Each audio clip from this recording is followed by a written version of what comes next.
Seja bem-vindo ao nosso podcast Propostas e Respostas de Deus. Estamos voltando aqui à nossa narrativa e agora nós vamos contar. Hoje é o dia de contar uma história de amor. Né? Eu sei que hoje não é o dia dos namorados, mas faz pouco tempo, fizemos 24 anos, né, de casados, essas bodas de Opala. Hoje vamos falar de uma das maiores histórias de amor, se não a maior de todos os tempos, a história de Rutinha. Rutinha está no livro de qual é o livro? Ruth, muito sagaz aqui, livro de Ruth. E vamos começar então a partir do verso 1. O que diz aí, meu amor? Na época dos juízes houve fome na terra. Um homem de Belém de Judá, com a mulher e os 2 filhos, foi viver por algum tempo nas terras de Moabe. E isso se passa na época dos juízes, né? Do nosso último papo. Na época dos juízes, na época em que havia o ciclo do pecado, ou o ciclo da redenção. Né? De qualquer forma, você tinha aquelas práticas lá, né, algumas horripilantes até, descritas naquele livro. Então, nesse momento, houve uma fome na terra, e eles, né, Elimeleque e Noemi, foram lá para Moabe. Algo interessante, né? Por que será que eles foram para Moabe? No mapa, para você enxergar, Moabe fica um pouquinho à direita de Israel. Fica onde é modernamente a Jordânia. Isso pode soar estranho, porque se há seca e fome em Israel, provavelmente também haveria fome e seca ali na Jordânia. Então tem aqui 2 possíveis explicações. Ou eles creem que os deuses de Moabe poderiam ajudar, que seria um ato de desobediência, né, de rebeldia, ou eles estavam evitando ir para o Egito, onde normalmente tinha comida, sempre tinha comida, né? Ali no delta do Nilo. E como havia aquela direção para não voltar ao Egito, então seria um ato de obediência, né? o oposto. O que será, né, que aconteceu?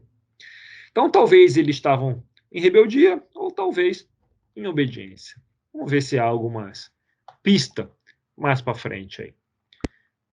Verso 3. Morreu Elimeleque, marido de Noemi, e ela ficou sozinha com seus 2 filhos. Eles se casaram com mulheres moabitas, uma chamada Orfa e a outra Ruth.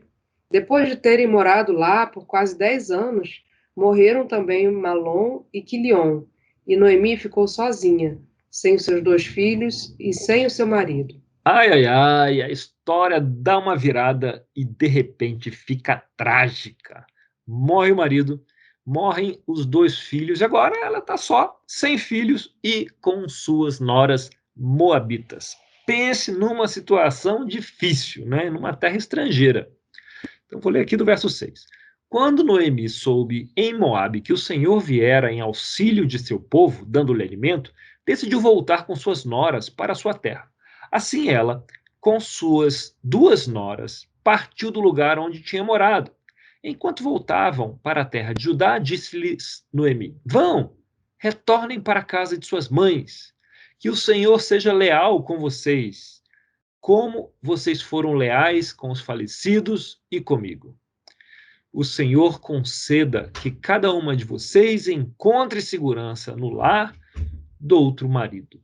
Então deu-lhes beijos de despedida, mas elas começaram a chorar alto. Ou seja, nem deveriam ter saído de Israel, né? Olha a treta toda aqui. Então Noemi decide sair de lá com suas noras, imagina, as 3 decidem sair, e aí no meio do caminho, eu imagino Noemi pensando aqui como é que ia ser Israel, como é que ia ser para suas noras, e ela se dá conta que os moabitas em Israel podem ter tempos difíceis, pode ser difícil, né? Lembro que as 2 haviam integrado aqui a casa de Elimeleque, né, o Beitof de Elimeleque, mas agora ficam com a sogra. Ali era o núcleo familiar delas, ali, né, o novo núcleo familiar delas. Então, o problema é que na Torá, os moabitas, eles constam naquela listinha de povos que não poderiam participar da Assembleia do Senhor por 10 gerações. Uau. Olha a encrenca. Então, ela basicamente, né, talvez se dê conta disso, diz para as noras que, olha, não há futuro para elas em Israel, é melhor que elas voltem para Moabe. E aí, no verso 10, elas dizem: E lhe disseram: Não, voltaremos com você para junto do seu povo. Disse, porém, Noemi: Voltem, minhas filhas, porque viriam comigo. Poderia eu ainda ter filhos que viessem a ser seus maridos? Voltem, minhas filhas, vão. Estou velha demais para ter outro marido. E mesmo que eu pensasse que ainda há esperança para mim, ainda que eu me casasse esta noite e depois desse à luz filhos, iriam vocês esperar até que eles crescessem? Ficariam sem se casar à espera deles? De jeito nenhum, minhas filhas. Para mim é mais amargo do que para vocês, pois a mão do Senhor voltou-se contra mim. esses argumentos de, de Noemi parecem um pouco estranhos, né? Tipo, vocês vão ter que esperar até meus filhos crescerem para casar com vocês, de jeito nenhum, voltem. Se vocês pensarem, o que está passando na cabeça de Noemi aqui? Pô, essas mulheres de Israel, para arranjar casamento para elas, né, que era o caso era uma função do chefe da casa, que morreu. Então, meio que Noemi. Não dá nem para dizer que ela assume esse papel, porque para uma mulher é muito difícil assumir esse papel. E olha só, ela fala para as noras: voltem para a casa da mãe de vocês. Ela não fala: voltem para a casa do pai de vocês. Provavelmente o pai delas aconteceu o quê? Já tinha morrido. Já tinha morrido. O pai de Ruth e de Orfa. Não é? Então elas são órfãs, elas são viúvas e elas são o quê? Estrangeiras. Em Israel, vá tentar arranjar um casamento para mulheres com esse currículo. E Noemi sabe que se ela tivesse outros filhos, esses filhos teriam obrigação de casar, né, para ter a função do irmão. Não é? Mas, por isso que ela usa esse argumento que para a gente parece estranho. Ainda que eu tivesse um filho, vocês iam esperar ele crescer, porque eventualmente os futuros filhos de Noemi teriam essa obrigação de casar com elas. Mas seria absurdo isso, né? Então, dado que elas já são jovens, ainda jovens, mas né, a possibilidade de esperar seria um negócio bastante absurdo. Então, só que no meio disso tudo, Noemi está deprimida, né? E ela até troca o seu nome para quê? Mara, né? Amarga, né? Mara amarga. E se a gente lembra dos nossos papos anteriores, Mara significa outra coisa além de amarga. O que significa? Rebelde. Rebelde. Não é? Então, aparentemente, Noemi está se culpando também. É uma possibilidade. O que será que ela fez? Né? Será que ela se culpa pela mudança do pessoal? Será que ela ficou buzinando no ouvido de Elimeleque para mudar, para ir para Moab, e aconteceu isso tudo e ela está assumindo essa culpa toda? Então, a gente não tem uma resposta definitiva, mas pode ser, é uma opção verossímil, né? Então, ela está aqui preocupada com as noras, e as noras que são, né, órfãs e tal, e viúvas e estrangeiras, ou seja, péssimo currículo para arranjar um casamento, não é? E então a gente vai seguir com a história aqui no verso 14. Elas então começaram a chorar alto de novo. Imagina o desespero. Depois Orfa deu um beijo de despedida em sua sogra, mas Ruth ficou com ela. Então Noemi aconselhou: Veja, sua concunhada está voltando para o seu povo, para o seu Deus. Volte com ela. Ruth, porém, respondeu: Não insistas comigo que te deixe e que não mais te acompanhe. Aonde fores, irei. Onde ficares, ficarei. O teu povo será o meu povo, o teu Deus será o meu Deus. Onde morreres, morrerei, e ali serei sepultada. Que o Senhor me castigue com todo rigor, se outra coisa que não a morte me separar de ti. Quando Noemi viu que Ruth estava de fato decidida a acompanhá-la, não insistiu mais. Prosseguiram, pois, as duas até Belém. Ali chegando, todo o povoado ficou alvoroçado por causa delas. Será que é Noemi? Perguntavam as mulheres. E essa foi uma decisão enorme para Ruth aqui, não é? De não voltar para a terra dela, para casa da mãe, né? Que teria teto, teria comida, ali, né? Mostra muita lealdade. É como se Noemi estivesse falando, desculpa, é como se Ruth estivesse falando: ei, Noemi, você também é viúva, você também precisa de ajuda, a gente vai estar nessa juntas, vai passar por isso juntas. Né? Extrema lealdade. Então, aqui no verso 19 diz: prosseguiram, pois, as duas até Belém. Sim, ali chegando, todo o povoado ficou alvoroçado por causa delas. Será que é Noemi? Perguntavam as mulheres. Mas ela respondeu: não me chamem Noemi, melhor que me chamem de Mara, pois o Todo-Poderoso tornou minha vida amarga. De mãos cheias eu parti, mas de mãos vazias o Senhor me trouxe de volta. Por que me chamam Noemi? O Senhor colocou-se contra mim. O Todo-Poderoso me trouxe desgraça. Foi assim que Noemi voltou das terras de Moabe com sua nora Ruth, a Moabita. Elas chegaram a Belém no início da colheita da cevada. Capítulo 2. Noemi tinha um parente por parte do marido. Era um homem rico e influente, pertencia ao clã de Elimeleque e chamava-se Boaz. Ruth, a Moabita, disse a Noemi: vou recolher espigas no campo daquele que me permitir. Vá, minha filha, respondeu-lhe Noemi. Olha só, Ruth, voltando aqui, ou conversando com Noemi, ela deve ter ouvido falar de como funciona ali a manta de seguridade social dentro de Israel, né? E ela vai atrás de comida. Então, aparentemente, no meio do ciclo do pecado, você tem em Israel alguns lugares onde as coisas funcionavam. Lembra do que Deus pediu para eles em Levítico, né? Cuidar dos estrangeiros. E Ruth é estrangeira, órfã e viúva. Ela se encaixa em vários ao mesmo tempo, né? Das minorias, dos oprimidos ali. Né? Então, ela tinha direito a algumas partes, por exemplo, como os cantos das plantações, as espigas que caíam no chão, né? Não era para quem estava colhendo, caía a espiga, não era para pegar o que estava no chão, que era justamente para essas pessoas com essas necessidades poderem pegar e se alimentarem. Então a gente chega aqui em Ruth 2, no verso 3. Então ela foi e começou a recolher as espigas atrás dos ceifeiros, que era essa seguridade social, né? Casualmente, entrou justo na parte da plantação que pertencia a Boaz, que era do clã de Elimeleque.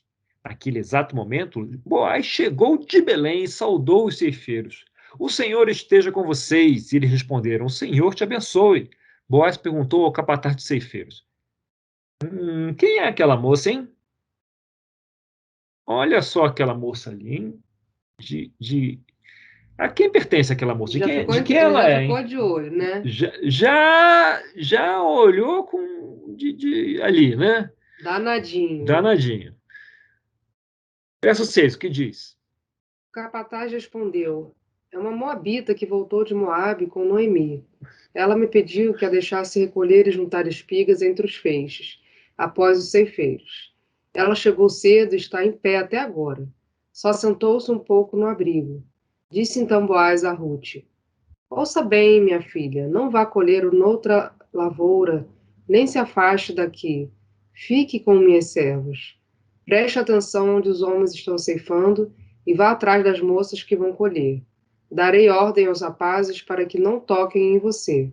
Quando tiver sede, beba da água dos potes que os rapazes encheram.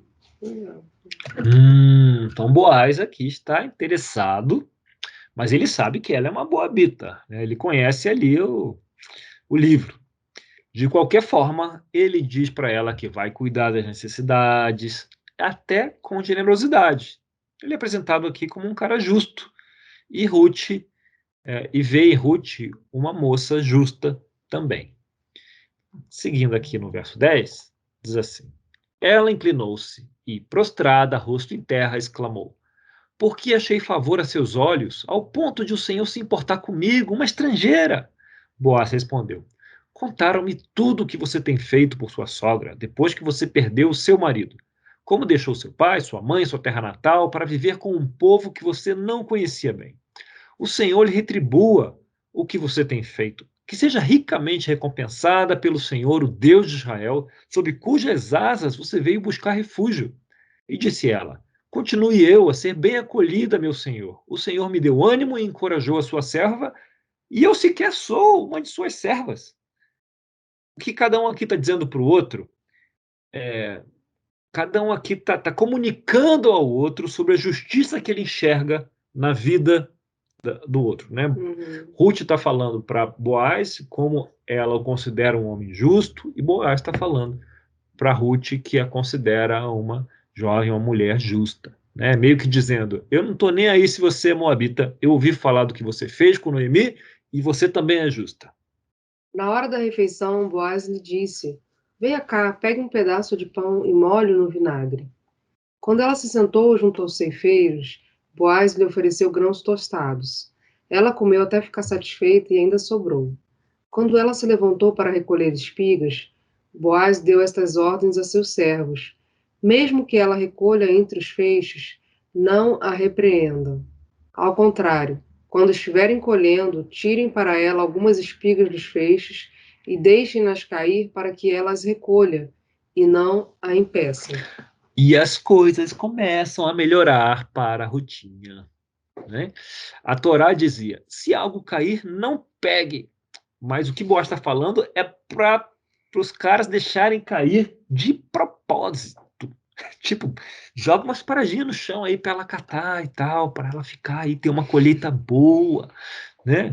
E os servos aqui, né, o pessoal que está trabalhando, fazem parte aí da casa de Boaz, do Beitov de Boaz, que provavelmente são alguns servos, né, alguns sobrinhos, né, a turma ali da família dele. E além disso, provavelmente não era um latifúndio. Talvez tinha um acre ou 2 acres, né, uma chácara grandona. Isso aqui que eles estão colhendo é o suprimento de vegetais da casa dele para o ano todo. E está todo mundo aqui, filhos, primos, agregados, servos, todo mundo achando massa, achando mal barato o que está acontecendo e deixando os frutos caírem para essa moça que o patrão achou engraçadinha. Então, isso aqui que está acontecendo aqui. Vamos adiante. Assim, versículo 17. E assim Ruth colheu na lavoura até o entardecer. Depois debulhou o que tinha juntado, quase uma arroba de cevada. Carregou-a para o povoado, e sua sogra viu quanto Ruth havia recolhido quando ela lhe ofereceu o que havia sobrado da refeição. A sogra lhe perguntou: Onde você colheu hoje? Onde trabalhou? Bendito seja aquele que se importou com você. Quando ela chegou com a féria do dia, Noemi obviamente viu que tinha algo de estranho acontecendo aqui. Era comida à beça. Ela sabia que era basicamente impossível ter aquele resultado com um dia de trabalho. É tipo assim, ó, fala logo, menina, quem te ajudou? Porque sozinha você não arrumou isso aí, não. Então, Ruth contou à sogra com quem ela tinha trabalhado e o nome, ela falou, o nome do homem com quem trabalhei hoje é Boaz. E aqui no verso 20, e Noemi exclamou, seja ele abençoado pelo Senhor, que não deixa de ser leal e bondoso com os vivos e com os mortos. E acrescentou, aquele homem é nosso parente, é um de nossos resgatadores. E Ruth, a moabita, continuou, pois ele mesmo me disse, também, fique com os meus ceifeiros até que termine toda a minha colheita. Então Noemi aconselhou a sua nora Ruth, é melhor mesmo, viu? Você e com as servas dele, minha filha, noutra poderiam molestá-la. Assim, Ruth ficou com as servas de Boaz para colher as espigas, até acabarem as colheitas da cevada e de trigo, e continuou morando com a sua sogra. Então, a sogrinha percebeu o que estava acontecendo, e dá para imaginar as engrenagens na cabeça dela começando a girar. E ela, esse cara aí não é só gente boa, ele também é um dos nossos resgatadores. E o resgatador, né, lá na Torá, é a pessoa responsável por trazer as pessoas que descarrilam da narrativa, né, que saem da narrativa, é responsável para trazer essas pessoas de volta para a narrativa. Né? Se por acaso você se vê cortado da narrativa, foi o caso de Noemi, Deus proveu algumas formas de trazê-las de volta. E os resgatadores são pessoas que teriam essa responsabilidade. Então ele é um dos poucos caras que poderia salvá-las, caso ele fosse justo o suficiente para fazer o que o Torá diz para ele fazer. Né? Vamos lá. Capítulo 3, no verso 1, que diz. Certo dia, Noemi, sua sogra, lhe disse: Minha filha, Tem que procurar um lar seguro para a sua felicidade. Boaz, senhor das servas com quem você esteve, é nosso parente próximo. Esta noite ele estará limpando a cevada na eira. Lave-se, perfume-se, vista sua melhor roupa e desça para a eira. Mas não deixe que ele perceba você até que tenha comido e bebido. Quando ele for dormir, note bem o lugar em que ele se deitar. Então vá, descubra os pés dele e deite-se. Ele lhe dirá o que fazer. É hora da sogrinha trabalhar de novo. Danadinha a sogrinha. Danadinha, a sogrinha não é mole, não. Então, ao fim da colheita, era costume o patriarca deitar-se com os grãos ali, recém-colhidos, até para proteger os grãos, né, dos malandrinhos. E esses grãos iam ser tratados, guardados ou vendidos, então, naquele momento, o patriarca ficava ali de olho, né? Olho vivo. Noemi sabe desse costume e ela bola esse plano. É o momento de chamar a atenção de novo, piscando o olho para Ruth, assim, cutucando Ruth, piscando o olho assim para Ruth. E aí, Ruth, no verso 3, sim, como ela responde, querida? Verso 5. Farei tudo o que você está me dizendo. Então ela desceu para a eira e fez tudo o que a sogra tinha recomendado. Quando Boaz terminou de comer e beber, ficou alegre. Deve ter bebido umas boas, hein, para ficar alegre. Tem que celebrar o fim da colheita. Ficou alegre e foi deitar-se perto do monte de grãos. Ruth aproximou-se sem ser notada, descobriu os pés dele e deitou-se. No meio da noite, o homem acordou de repente. Ele se virou e assustou-se ao ver uma mulher deitada a seus pés. Ele estava alegrinho, né? Estava alegrinho. Tomou umas. E observemos também que há um monte de eufemismos aqui. Por exemplo, quando Ruth fala para ela descobrir os pés, lembra de Moisés? Pés é um eufemismo para outra parte do corpo masculino. É mesmo? Então, provavelmente, isso aqui é certo, viu? Não estou falando um negócio que eu acho, não. Os acadêmicos, os estudiosos, todos eles concordam com isso. Bom, é bem pacífico isso aqui. Então, o conselho era esse. Chega lá de noite, ele vai estar alegre, vai estar dormindo, e descubra os pés dele. Quer dizer, abra o roupão dele, né, ou levante lá o manto e exponha essa parte que os pés representam. Exponha a circuncisão dele. Não é? E aí, o que diz? Que o homem, no meio da noite, o homem acordou de repente, mas ele deve ter ficado com frio, né? Acordou de repente, se virou e se assustou a ver uma mulher deitada ali, né, a seus pés. Então, claro que já houve muita discussão aqui, né, se aconteceu alguma coisa inapropriada, talvez, aqui. Eu não acredito nisso e a gente nem vai por aí. Vamos considerar que ela descobriu, né, descobriu ali a circuncisão dele e deitou-se por ali, o que faz sentido, porque ele se assusta, ele se vira e se assusta ao encontrar uma mulher deitada ali. Se você quiser imaginar símbolos aqui, né, você tem aqui, ele descobre a circuncisão e ela deita-se ali diante dele, aos seus pés. Então ele acorda e ele olha para essa mulher através da circuncisão, que está ali no ângulo de visão dele, que é o símbolo da aliança, né? Se você olhar de uma forma oriental, é uma forma de você passar uma mensagem, da história passar uma mensagem. Tipo, ei, você está numa aliança com Deus, você vai fazer o que Deus disse para fazer numa situação assim ou não? E olha o que ela diz, né, no verso 9, 3:9. Ele pergunta, quem é você? E ela responde, sou sua serva Ruth. Estenda sua capa sobre sua serva, pois o Senhor é resgatador. Ela não está pedindo para ele para ser uma serva, que já seria um adianto. Ela não está pedindo para ser sustentada ou uma concubina. Ela vai ao ponto, casamento. Ela está pedindo a ele em casamento. Vamos dizer assim, mais ou menos. Não era bem assim, mas essa é a mensagem. O Senhor é meu resgatador. E aí, olha a resposta dele aqui. Verso 10. Boaz lhe respondeu, o Senhor a abençoe, minha filha. Esse seu gesto de bondade é ainda maior do que o primeiro, pois você poderia ter ido atrás dos mais jovens, ricos ou pobres. Agora, minha filha, não tenha medo. Farei por você tudo o que me pedir. Todos os meus concidadãos sabem que você é mulher virtuosa. É verdade que sou resgatador, mas há um outro que é parente mais próximo do que eu. Passe a noite aqui. De manhã veremos. Se ele quiser resgatá-la, muito bem, que resgate. Se não quiser, juro pelo nome do Senhor que eu a resgatarei. Deite-se aqui até de manhã. Ela ficou deitada aos pés dele até de manhã, mas levantou-se antes de clarear para não ser reconhecida. Boaz pensou: ninguém deve saber que esta mulher esteve na eira. Por isso disse: traga-me o manto que você está usando e segure-o. Ela o segurou e o homem despejou nele 6 medidas de cevada e o pôs sobre os ombros dela. Depois ele voltou para a cidade. Quando Ruth voltou à sua sogra, esta lhe perguntou: como foi, minha filha? Ruth lhe contou tudo que Boaz lhe tinha feito e acrescentou: ele me deu estas 6 medidas de cevada, dizendo: não volte para sua sogra de mãos vazias. Esse cara entende o que é cuidar do órfão, da viúva, ele é generoso, ele dá em abundância, é um cara justo. Aqui no 18, disse então Noemi: agora espere, minha filha, até saber o que acontecerá. Sem dúvida, aquele homem não descansará enquanto não resolver essa questão hoje mesmo. Enquanto isso, Boaz subiu à porta da cidade e sentou-se, exatamente quando o resgatador que ele havia mencionado estava passando por ali. Boaz o chamou e disse: meu amigo, venha cá e sente-se. Ele foi e sentou-se.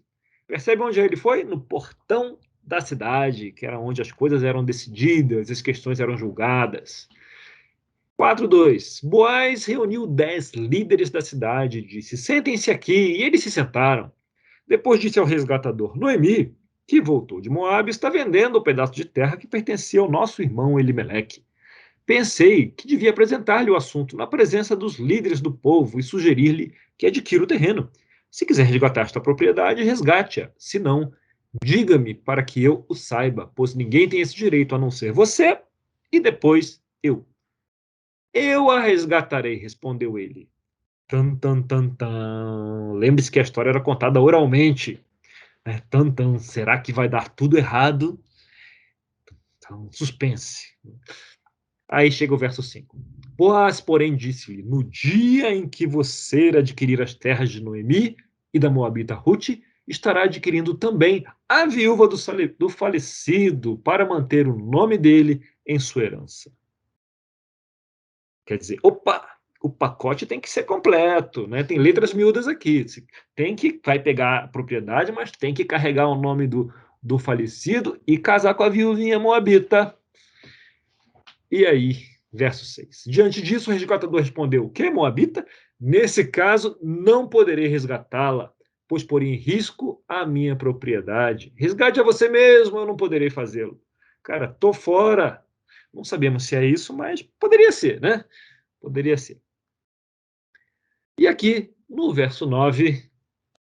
Então Boaz anunciou aos líderes e a todo o povo ali presente: vocês hoje são testemunhas de que estou adquirindo de Noemi toda a propriedade de Elimeleque, de Quilion e de Malom. Também estou adquirindo o direito de ter como mulher a moabita Ruth, viúva de Malom, para manter o nome do falecido sobre sua herança e para que o seu nome não desapareça do meio da sua família ou dos registros da cidade. Vocês hoje são testemunhas disso. Os líderes e todos os que estavam na porta confirmaram: somos testemunhas. Faça o Senhor com essa mulher que está entrando em sua família, como fez com Raquel e Lia, que juntas formaram as tribos de Israel. Seja poderoso em Efrata e ganhe fama em Belém. E com os filhos que o Senhor lhe concedera dessa jovem, seja a sua família como a de Pérez, que Tamar deu a Judá. Boaz casou-se com Ruth e ela se tornou sua mulher. Boaz a possuiu e o Senhor concedeu que ela engravidasse dele e desse à luz um menino. As mulheres disseram a Noemi: louvado seja o Senhor, que hoje não a deixou sem resgatador. Que o seu nome seja celebrado em Israel. O menino lhe dará nova vida e a sustentará na velhice, pois é filho de sua nora, que a ama e que é melhor do que 7 filhos. Noemi pôs o menino no colo e passou a cuidar dele. Ó, cuidado pela avó, legal, né? As mulheres da vizinhança celebraram o seu nome e disseram: Noemi tem um filho! E lhe deram o nome de Obed. Este foi o pai de Jessé, que foi pai de Davi. Olha só onde isso vai parar. Que legal. Olha a implicação dessas decisões e da fidelidade dessas pessoas. A estrangeira moabita entra na genealogia de Davi. E se entra na de Davi, entra na de quem? Jesus, né? Com todo o estigma dos moabitas, não é? É a história de pessoas comprometidas com a narrativa da justiça, né, com a Shalom.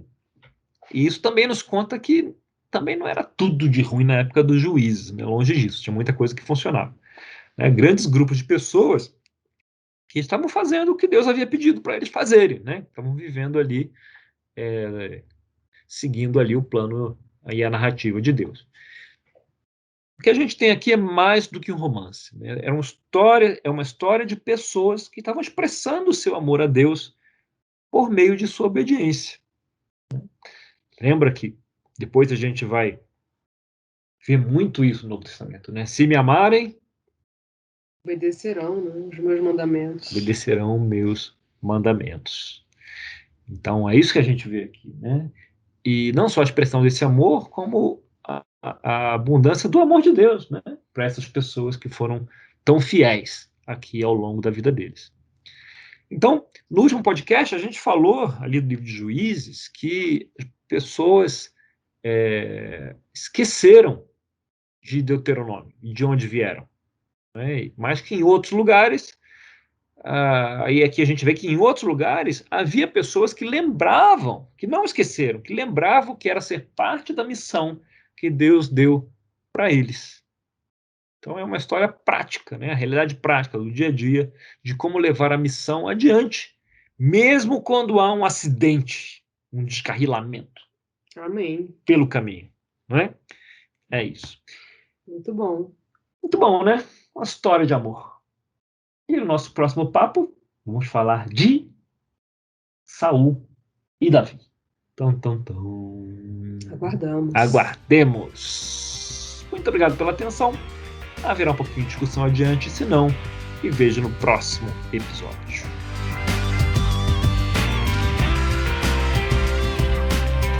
Essa é a Rutinha, a história da Rutinha, não é? Uma história rica. Está aqui, é um livro, uma história de amor, né? Um livro que nos conta bastante o dia a dia, né? A vida como ela é, dentro da missão ali, dentro da narrativa. Dentro e fora, né? Da narrativa que Deus queria contar. Até porque eles foram para Moab, casaram lá, não é? Mas como Deus resgata esses desvios da história quando há o coração disposto, né, a ser resgatado. Grande mensagem. Sempre é possível resgatar, mesmo quando descarrila e vai longe. Foram para Moab, casaram lá, né? Tudo torto. Mas houve aí essa possibilidade de resgatar essa lealdade e fidelidade. Eu acho bem interessante, assim, como Deus usa as situações mais, aos nossos olhos, né, ruins. Então, ele usou a vida da Ruth para a questão da genealogia. Antes a gente estudou também sobre Raabe, né, Bisavó de Davi. que acabou tendo um papel também, né, fundamental. E pensando no próprio nascimento, né, Deus escolheu Maria, uma adolescente que estava ali prometida em casamento. Então ele poderia ter escolhido situações até mais fáceis. Por que não escolheu uma outra jovem que não tinha nenhuma pendência, nenhuma situação, nenhum comprometimento? Né, Jesus nasceu ali num lugar simples, pobre, na manjedoura, enfim, no meio dos animais. Então é incrível assim como Deus usa situações que humanamente pensando a gente considera como não é bem, não é o caminho, né? Não é o melhor, porque a gente pensa muito humanamente, né? E Deus, como aquela escritura fala, né, que o que é fraqueza aos nossos olhos é força, né? Força para Deus, né? Então, eu acho muito interessante pensar nisso. E aqui, mas a tal da Ruth era forte, né? Uhum. A tal da Ruth era forte, né? Seguia a sogrinha dela lá e tal, mas trabalhava a moça. 15, aqui fala que ela levou para na primeira colheita 15 quilos, perto de 15 quilos de cevada. Nossa, Era forte a moça, hein? fortinho. Eu já pego um saco de 5 quilos de arroz já pesado, Imagina 15. 3 sacos de arroz. É, é pesado, pesado. Muito bem, senhores. O que mais que lhe chama a atenção aqui? A gente viu que Shakespeare se inspirou aí em Ruth, né? Famílias que se odiavam e de repente tem uma história de amor e ele teve que adicionar um drama porque é Shakespeare, né? É, aqui nem precisava adicionar um drama. Já estava na história. Shakespeare teve que forçar a mão, né? Ali, Romeu, em vez de esperar 5 minutos ou chamar alguém, resolveu beber veneno direto. Então, realmente o cara tinha problemas cognitivos fortíssimos. Adolescente. Adolescente em geral tem problemas cognitivos fortíssimos, em termos de sabedoria. Muito bem, o que mais chama a atenção aqui em Ruth? Fidelidade, aqueles que aceitam a narrativa de Deus, né? A Ruth, né? Quando fala que vai seguir o Deus de... E o próprio Boaz, quando aceita ser o resgatador, né? Uma época que, como você bem disse, talvez a lei não fosse o ponto mais forte a ser seguido, né? Mas foram justos com ela. Muito bem, e você vê, assim, né? Eu havia lido esse livro muitas vezes já, né? Mas quando você observa a riqueza social ali em volta, né? O envolvimento da família de Boaz, né? Os caras participando, né? Da brincadeira ali do jogo, né? Para ajudar a Moabita e o interesse de Boaz é interessante, é uma paquera respeitosa, né? É uma paquera ali com virtude, é um elevando o outro, a justiça do outro, um elogiando a justiça do outro. Essa era a forma segura, vamos dizer assim, socialmente, espiritualmente, de começar um envolvimento romântico. Até Boaz sabia que ela era moabita, mas ele já comunicava que havia com uma mulher justa, né? E Noemi, talvez ele, por ela ser moabita, ele talvez nunca fosse dar esse passo, né, de casar-se com ela. Talvez ele fosse mais velho, talvez ele já tivesse fisicamente um certa não fosse tão bonito, vamos dizer assim, né, fisicamente, e sabe-se lá o que passa na cabeça de Boaz. Mas Noemi vê ali a questão. E Ruth também, né, fiel ali. E fala, olha, precisamos ajeitar aqui, né, a sua vida e tal. Ela sabe que ela não ia, já estava fora do mercado, vamos dizer assim, né, para casar com jovens valorizados ali da sociedade de Israel. E então ela é um plano, mas é longe de ser um plano infalível, né? É um plano corajoso, né? Você vai lá e você vai fazer isso porque isso vai passar a mensagem. É assim que passa a mensagem. Você descobre os pés, né, entre aspas, lá de Boaz e você deita ali do lado e Noemi fala, e ele vai saber o que fazer. Ele vai fazer o que ele achar que deve fazer, e ele vai saber o que fazer, para um lado ou para o outro. Ele vai ser justo com você. E Boaz vê aquilo lá e a história já dá a entender que ele tinha um interesse anterior com Ruth. Então ele até, aparentemente, ele curte pra caramba aquele movimento dela, né? Aí tem um suspense logo depois, né, com o primeiro resgatador. A gente pode dizer que é totalmente desnecessário na história, suspense extra. Imagina as pausas contando a história. Mas aí o cara pula fora e a história acaba tendo um final feliz aí, né? Para Ruth, e que vem a ser a bisavó de Davi. Bivó de Davi. Provavelmente Davi não conheceu, né, a bisavó dele. Mas está registrado na história. Boaz, que entra na genealogia, né, não é Ruth. mas claramente Ruth participa aí da genealogia de Davi e posteriormente de Jesus. É interessante falar que Davi também traz esse traço da justiça, né? Que é característico de Boaz e de Ruth, né? Com esse flerte que eles têm, Davi é muito isso muito forte, né? No caráter Tirando a dele. parte de Batseba, né? Nos outros casos, sim, né? Davi, sem dúvida, era um exemplo, né? Na justiça de forma geral, né? No arrependimento, na devoção, né? Um exemplo aí em muitas áreas. Um cara intenso e apaixonado. Eu ouso dizer até na parte de Batseba, né? Porque não no ato, né? Mas logo depois, quando Natan, ele aparece, o profeta, né? Profeta Natan, ele aparece fazendo analogia lá, ele já se indigna, né? Ele já se enfurece por conta da injustiça que estava sendo cometida com o cara, né? Então eu imagino que esses valores da família de Boaz foi passado para Jessé e Jessé passou para a família dele, né? Eu acredito que eu quero crer que havia no Bedav, né, de Boaz, essas coisas aconteceram. Queremos crer, tomara que sim. Tomara que sim. Nos 10 filhos, 8 filhos, mais as filhas que não aparecem na história, né? Que Boaz teve, que ele possa ter instruído a família, né, na linhagem aí. Era a tribo de Judá, né? A tribo de Judá é uma tribo, em geral, mais observadora da lei do que as demais, né? No geral. Pisou na bola pra caramba também, mais na frente, mas no geral era mais séria com isso. Só trazendo, né, questão da justiça de Davi, né, de respeitar o reinado de Saul, mesmo sendo ungido, né? Uhum.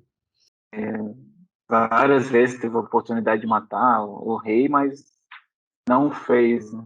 Uhum. Por respeitar a justiça de Deus, né? Sim.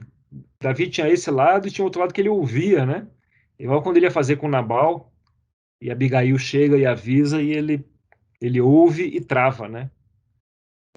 Percebe que ia pegar contra Deus e se arrepende ali rapidamente. Então tem esses dois lados aí de Davi. É um dos caras mais humanos, né? Assim, dentro da humanidade, né? A gente vai falar mais de Davi no próximo, e depois um pouco mais, né? Mas estamos adiantando aqui, dando spoiler aqui, falando de Davi antes da hora. Só porque a gente está falando da bisavó de Davi e do bisavô de Davi. Nós estamos adiantando 4 gerações. O papo aqui. Muito bem, senhores. Então, com essas palavras finais, a gente encerra aqui o nosso podcast. Deu para ver aqui um pouquinho das propostas e as respostas de Deus, né? Honrando o nome do nosso podcast. Nos vemos na próxima semana ou no próximo papo. Tchau, tchau, pessoal.